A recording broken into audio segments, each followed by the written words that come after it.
or he etched this in 1920. Now it's later now, 6 years after Alt is gone. He had not been doing French subjects. He had taken up with a French woman. All we know about her is her name was Jean Cherie. She was older. Again, he didn't hide his relationship with her. He did etchings of her unclothed and inscribed them with her name and told his printmaking, his dealer, that those were sketches of Jean Cherie. So we knew again about Enid. He wrote home about Enid. Said he went to a Christmas party with her, and he identified Jean Cherie to his dealer. He didn't show the prints of her, but we knew who she was. And this was around the time he was with Jean Cherie. They never went to France together, though. But this is always described as being uncharacteristic in that it expresses passionate, romantic abandon, which it does. These are the only couples, the only couple we ever see getting together. Again, all the other ones don't.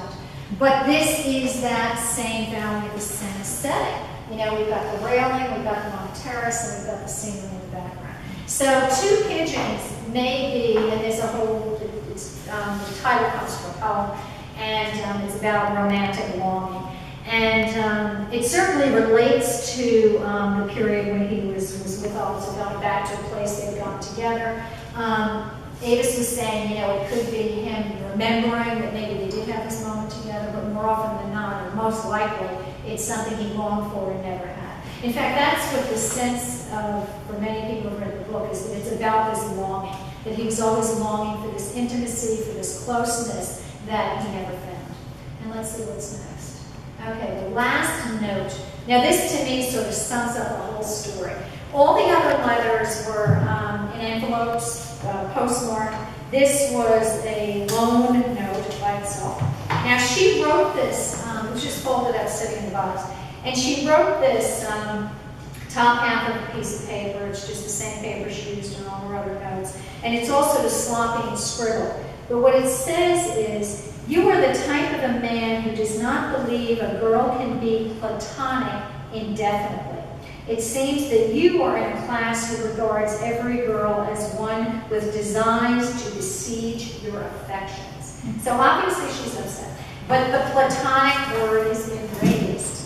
And as soon as the word platonic has been raised, we can assume there's been some kind of overture made. And certainly we know, again, from all the drawings he was doing with prostitutes, there's this sort of mixed message in terms of his own longings for intimacy and for connection, which, as far as we can tell in the relationships he had at the time, he never quite fulfilled. But obviously, she made yet another more direct overture in terms of wanting a closer relationship with her, and obviously he was again rebuffed. Now, I'm just going to close with, this is what the critics said in Publishers Weekly, and I thought it summed it up beautifully. This catch of letters written to the famously reclusive realist painter reveals a surprisingly tender and needy side to the emotionally inscrutable artists. Laid bare is a shadow version of Homer, wrapped up in his own desires and his affection for Hillsdale. In letter after letter, she does little more than cancel plans, turn down his offers, and scold him for his neediness. The letters take on an evanescent quality of want and desire, and Hillsdale's revelation of marriage in the final notes is surprisingly gut-wrenching. None of the letters from Hopper are extant, but Hillsdale's words manage to illuminate a previously unknown aspect of this important artist's interior life. When I read this, I was like, yes, they got it. So that's it. So questions? What do you think?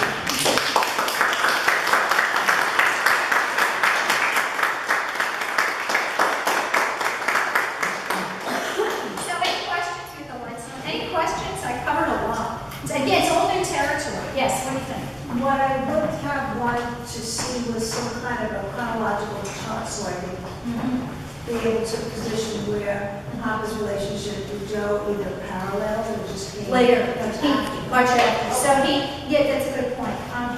He and Alta part company in 1914. Jean Cherie first appears in his etchings around 1916, and his renderings of Jean Cherie continued through 1923. In fact, she gave him a book in 1923, a book of erotic French poetry for Christmas, 1923. But then by the summer of 1924, he's courting Jo Gloucester. So he split up with Jean Cherie shortly after the Robert poetry book and then took up with Jo. So Jo is 10 years after Alta has faded away. But what's interesting is he never told her. In other words, as I looked back on everything that was written, there was a Time magazine profile done on him around 1960. And the writer came and spent a week with him in Truro, and I read all the interviews, pages and pages. And he asked about Paris. And he said, oh, I didn't do much, nothing really happened there. And then Jo said, oh, he was all alone in Paris, it was so beautiful. And all alone in Paris, no one to share the beauty of Paris with, you know. And then the writer said, Ed just shrugged. And so he never revealed. I mean, Jo went on to her death thinking that he just was alone in Paris. Everyone did.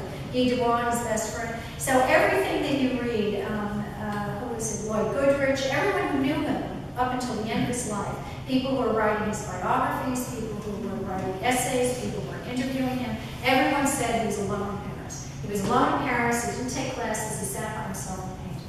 And that's in the footnote, it's like a footnote this long.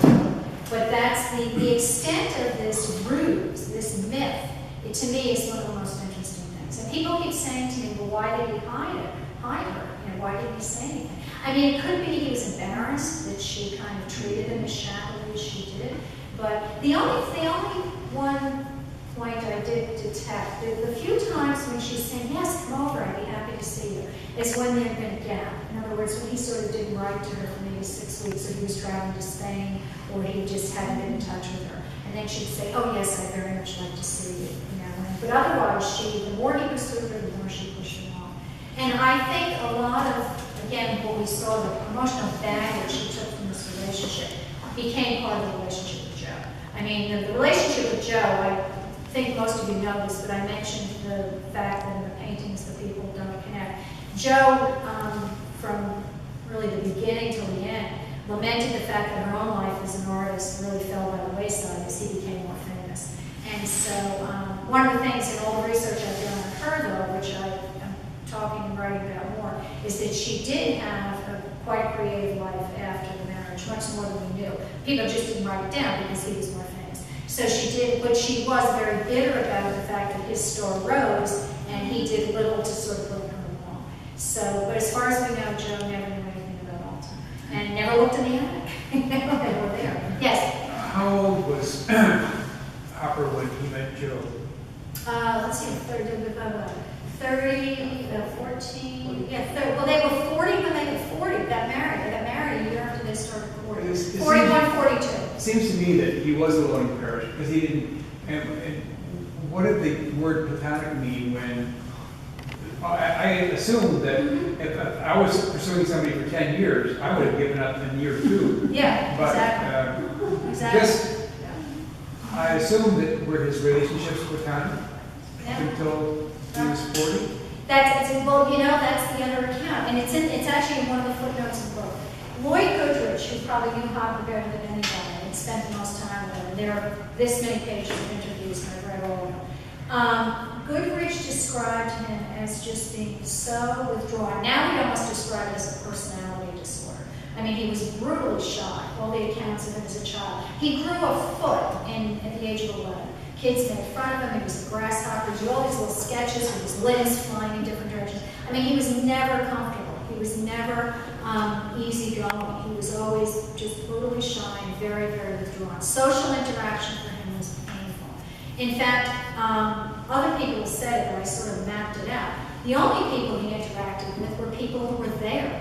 Guy Debord, his best friend, had an easel next to him at the New York School of Art. The only people he interacted with in any kind of social context were buyers, collectors who were interested in his work. Like if he was thrust into a social situation, the only time he would go would be if it was someone who was interested in his work and there was some reason for him to be there. But in every other regard, he didn't pursue relationships. He was friends with, it wasn't Sloan, there were a couple of other artists who had studios at Washington Square North.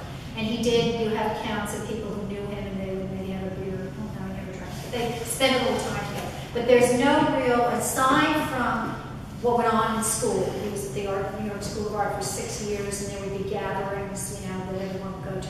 But there's no record of him ever reaching out and pursuing even a friendship. It was just people who were there, he interacted with. And with the women, it's the same thing. Jean Cherie, we haven't figured out yet, except she was French and she was an older woman. How he connected with her when he got back to New York, we don't know. Enid was in the boarding house. They ate breakfast together every morning. So that's really easy to pursue. They've already got some common ground. And Alta, again, they must have met over something at the New York School of Art. But there's no other evidence of him ever reaching out and bringing anyone else who wasn't already in that immediate circle. Someone who wasn't already familiar into his life. So he's the endless puzzle. Yes? The letters, going back to the letters and the concept of being platonic. It seems to be her attitude was totally platonic.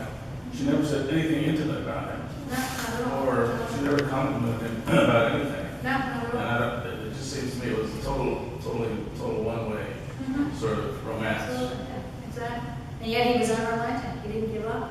That's the part of it again. One of my professors said to me years ago, as a scholar, one of the things that's really interesting is framing and defining the questions. You know, lots of times we don't have the answers. I mean, we've got to put this together. We don't know. Why would he pursue her for 10 years? Was he that madly in love with her? You know, why would he continue in a relationship that totally always involved in being projected, being pushed? We don't know. Was she beautiful? We don't know. We don't know. We don't know anything about her. All we know, I have found every scrap of information I can find on her, and there's not much. I mean, genealogy, birth and death records. I've written to people who could have been her family members. I've heard nothing back. Yeah. You know, she predeceased her husband, died in California. Her father was in Sacramento. She moved out there. I did find a young man, I think might be her grandson. He didn't respond to my inquiries. So we just don't know. It's just, you know, as I said, it's new information. Now that it's out there, that's the great joy of publishing it. Now maybe things will come back. Maybe pieces will start to fit together. Maybe they'll be, like since I've discovered Joe's work and did that Men's Art Journal article, I've probably had 25 inquiries, people contacting me all the time. And many of them have turned out to be authentic works by Joe that no one knew what to do with or whatever. So just doing that, getting the word out brings more information. Yeah. But I don't have answers. I only know what I know and what I can deduce from that. Yes? Well, it sounds to me like you think she treated him badly, Alta. Treated him badly, but the truth is it seems like he was in love with her and kept pursuing her, and she was as kind as she could be while keeping him at a distance. Yeah. You know, I mean, that's a very difficult situation to deal with, especially for 10 years. Sure. The larger issue is it's, you know, the vagaries of the human heart. You know, all of us can recount stories of people who've ended up in relationships, perhaps ourselves, was kind of like, you know, what is this about? And yet it is what it is. And in his case, he's revered as the premier 20th century American realist painter who paints images that people are drawn to. I mean, in droves, people stand in front of those paintings and find their lives enriched by his art. Is it because there's something that we relate to in terms of what happens with those people? We don't know. But all what we do know now is something more about what's happening to him at the time those paintings were being done. And more than that, we can't really begin to deduce. Yes, did you have a question? Yeah, no, I was just going to say, somehow it seemed to me like it was a game. Yes, Because yes. he would stop pursuing her, she was friendlier. Yeah, And then absolutely. once he was Hard to like, get. really showing, right, exactly. Yeah. Because if she wasn't really interested, she would stop writing him. That's right. Or, you know, she wouldn't have this sense of scolding him. So Right. I think it was a real game. Absolutely. She was invested. Yeah, absolutely. Well, that's why that last letter, and again, if you're in New York, it's on display tonight, but the pen is barely touching the paper. And she's like, I'm so sorry, I beg your forgiveness. I mean, that's the most true emotion that she conveyed to him in any of those letters, aside from the, you know, platonic, whatever that was about. But so she really feels, and that point has a sense of how she's crushed him. So if it was a game before, it certainly wasn't at that point. But again, you have to think, how could he have been so clueless? But it's kind of like Enid too. You know, he follows Enid home to England, and Enid announces she's marrying this other guy, and he has a meltdown. And there's this account, Enid was sitting in the garden embroidering a waistcoat for her intended, and Hopper got up and he was helping her. It was like helping her cut the threads or something. And he got up and stormed away and said, well, I'm not helping to make something for another man. You know, so well, what are you doing here in the first place? You know? And now all of a sudden, you know, you're telling telling her you want to marry her. And it's, you know, it's that, you know, emotional repression. which is just entirely in keeping. In fact, Deborah Solomon said she was interviewed about the show at the Whitney and about the book, and she said what these letters reveal is this emotional life that just is played out by the people in the paintings. You know, they don't connect, there are conversations that are never completed, there are hands that are never held, and they're just, you know, that was how he experienced the world. Yes? Well, it seems almost just kind of piggybacking off what you were saying, that she pretty clearly led him on. Yes. And then perhaps when he heard the news of her marriage, he maybe called her out Yes. on Yes, her leading him on. that's right. And then her trying to defend herself was maybe saying, well, can a woman just be platonic? Yes, yeah, that's right, that's absolutely But right. really, she probably full well knew. Exactly. She was wrong. So many people, in fact, the Yale editor said that to me from the beginning. She said, well, we're totally going ahead with this, but, you know, are we sure they were like boyfriend and girlfriend? And I'm like, you know, in those days, I don't think you kept inviting people to the theater and to the opera and to dinner, you know. For Hopper, this wasn't a casual friendship. He was courting her. Yeah, he was courting her. That's exactly what he was doing. He was courting her. So in those days, he thought he was. That was it. You know, she's like your good friend, you know. Like, you know, he thought, you know, that's where you get this, like, well, where is the disconnect here? You know, but then again, in the paintings, a lot of those people. But did he, when did he become famous enough where she might have known that he was a